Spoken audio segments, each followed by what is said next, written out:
Thank you, Mr. Chair, and thank you, gentlemen, for joining us today. I know my time is very precious, but I would like to yield some of my time to General Milley because I know that he had some comments that he wanted to make when Representative Gaetz was talking, as well as Mr. Waltz, about a similar subject of the stand down and race theory.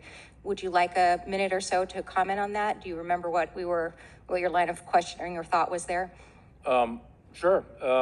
First of all, on the issue of critical race theory, et cetera, I'll obviously have to get much smarter on whatever the theory is.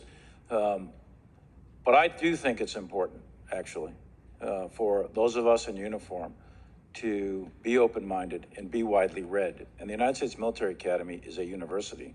And it is important that we train and we understand.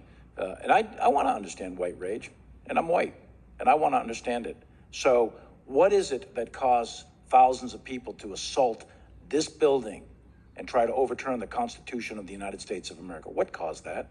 I want to find that out. I want to maintain an open mind here, and I do want to analyze it. It's important that we understand that because our soldiers, sailors, airmen, Marines, and Guardians, they come from the American people. So it is important that the leaders, now and in the future, do understand it.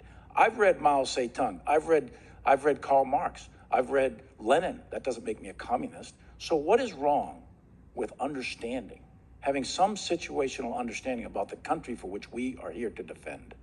And I personally find it offensive that we are accusing the United States military, our general officers, our commissioned, non-commissioned officers, of being, quote, woke or something else because we're studying some theories that are out there. That was started at Harvard Law School years ago, and it proposed that there were laws in the United States, antebellum laws prior to the Civil War, that led to a power differential with African Americans that were 3/4 of a human being when this country was formed. And then we had a Civil War and Emancipation Proclamation to change it. And we brought it up to the Civil Rights Act in 1964. It took another 100 years to change that.